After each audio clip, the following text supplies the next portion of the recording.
Bonjour à tous, alors aujourd'hui je me suis installée au théâtre de Verdure de l'espace culturel de Fayence. Alors ne vous inquiétez pas, je ne chanterai rien, comme vous l'avez remarqué, il n'y a aucun musicien, aucun technicien, aucun public. Voilà, c'est pour ça qu'on m'a laissé entrer, bien évidemment.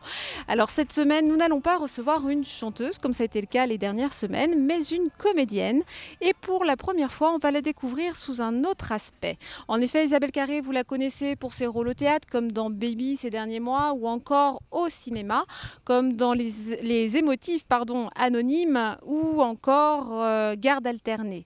Alors Isabelle Carré, pour la première fois, on l'a rencontrée au Festival du Livre de Nice, c'était il y a quelques semaines.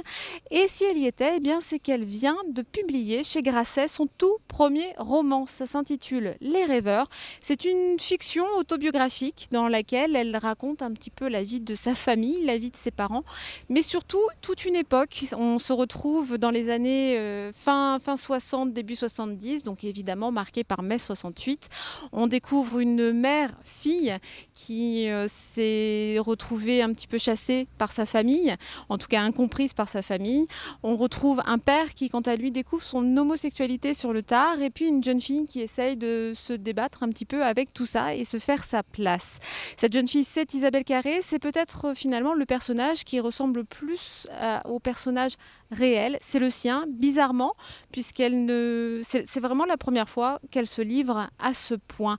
Je vous invite donc bien sûr à lire ce livre, alors sur la plage, au soleil, ou alors mieux encore à l'ombre, vous aurez beaucoup plus frais, mais quoi qu'il en soit, il faut le lire. Et si vous avez envie de voir Isabelle Carré en chair et en os, eh bien c'est possible, ce sera le 27 juillet au Festival des mots, donc un festival organisé par le département des Alpes-Maritimes, et ce sera à Villeneuve-Loubet. Elle viendra y faire des lectures, non pas des Rêveurs, mais de Le Clésio. Alors le 27 juillet pour Le Clésio, et puis sinon en librairie pour les Rêveurs.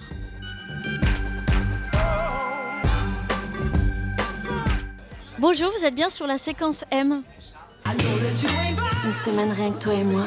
Je veux pas y aller chez la dame. C'est important que vous connaissiez davantage la maîtresse de votre père.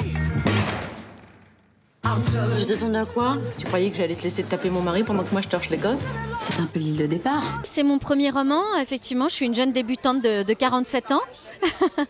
Mais c'est vrai que ça faisait longtemps en fait que j'avais envie d'écrire ce livre. Je suis assez lente, une vingtaine d'années que je l'avais dans la tête.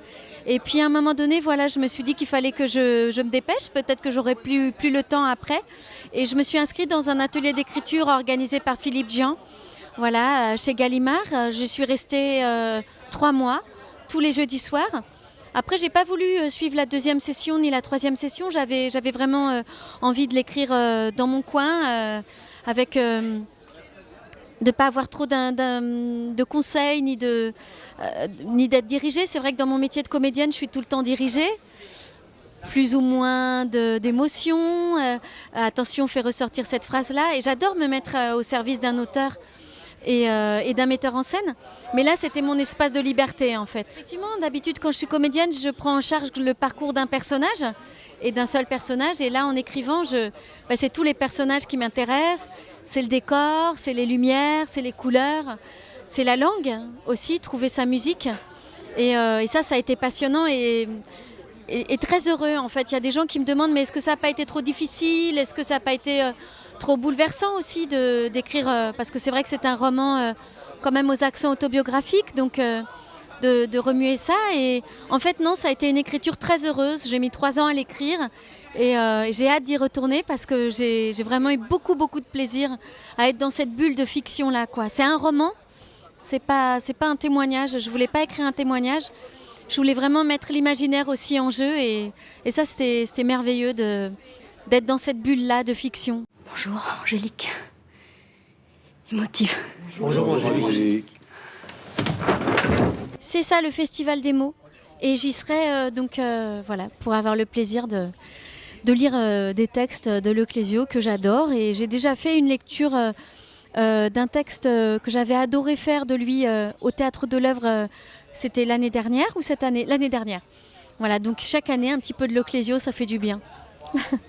Dans une lecture, on ne peut pas vraiment jouer. On n'est que le passeur, un passeur de mots. Et ce qu'il faut, c'est essayer d'être le plus clair possible, d'avoir la meilleure diction possible. Après, on peut transmettre de l'émotion. Mais C'est vraiment comme si on était un lecteur privilégié et qu'on racontait une histoire voilà, à des gens qui ont gardé une âme d'enfant et qui sont prêts à vous écouter.